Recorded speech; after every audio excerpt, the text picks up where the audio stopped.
2020 একটা ভিডিও দেখি নতুন করে ছড়াচ্ছে। কারা সব যত্ন করে রেখেছিল আল্লাহ জানে। 2020 একটা ভিডিও ছাড়ছে, সেখানেও বলেছি 20, আজকে 26, 6 বছর আগে, যে একটা দিন আসছে তোদের নাম কেটে দেবে, নাগরিকত্ব চলে যাবে। কঠিন মুসিবত আসছে, আরে বলে দিয়ে যায় সে রেখে দে, তোদেরকে নাগরিক থেকে দাস দাসী বানাবা। এই চক্রান্ত ভারতের প্রধানমন্ত্রী করতে লেগেছে।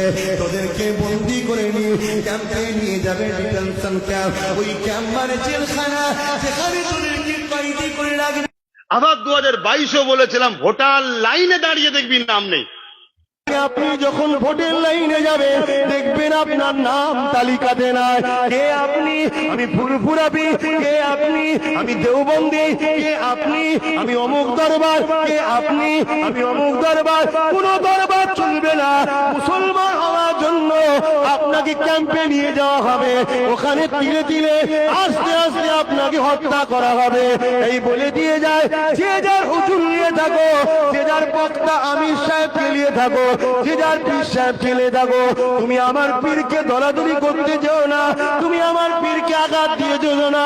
আমি তোমার বিষয়ে বলিনি, বলবো না, কিন্তু মনে রেখে দিও, এখন আমাদেরকে ঐক্যবদ্ধ হয়ে এই কওমটাকে বাঁচাতে হবে।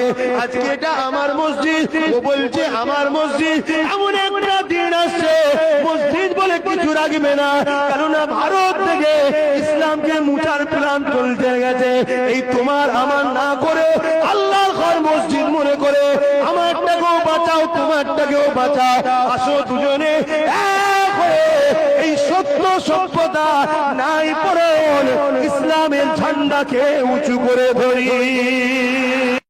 আমার ভয় হচ্ছে ওইটাই হবে। তাহলে কি করে রুখবে? বলো বলো বলো বলো।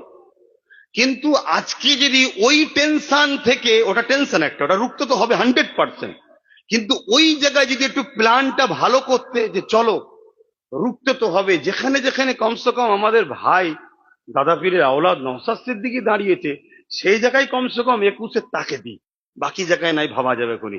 আজ যদি নওশাদের গোটা 15-20 থাকতো, তাহলে আজকে আমাদের লড়াই হতো না, হতো না। এই এসআর টেসার এইসব গুলো করতে পারতো? হ্যাঁ?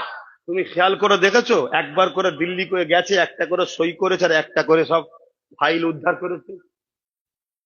খেয়াল করে দেখেছো, একটা সই করে আলো 32,000 চাকরি ক্লিয়ার হয়ে গেল।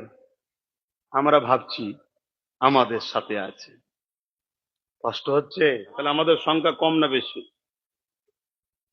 বেশি বলেই তো আমাদের নামকে কেটে বাদ দিয়ে ঢুকার চেষ্টা করছে বিজেপি। ও তো ডাইরেক্ট ঢুকার মুরদ নেই।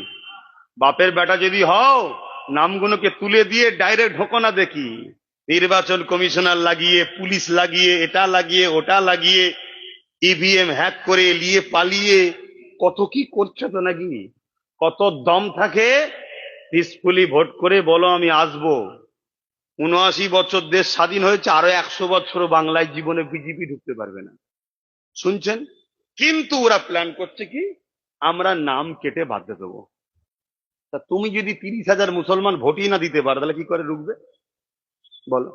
তুমি যে রুকার জন্য ভোরবেলা উঠে বসে আছো, তোমার ভোটের নাম আছে তো? বলবেন তো। তুমি যে এত চিল্লাচ্ছ কাটাকুটি কাটাকুটি কাটাকুটি কাটাকুটি, তোমাকে তো এমনি কেটে বাদ দিয়েছে। শুনছেন? এই যে এই কম্পিউটারে মারলে যে লিস্ট দেখছেন, ও লিস্ট আসল নয়। একদিন আগে বিএলওর কাছে আসবে, ওতে দেখা যাবে হয়তো আব্বাস সিদ্দিকুরও নাম নেই।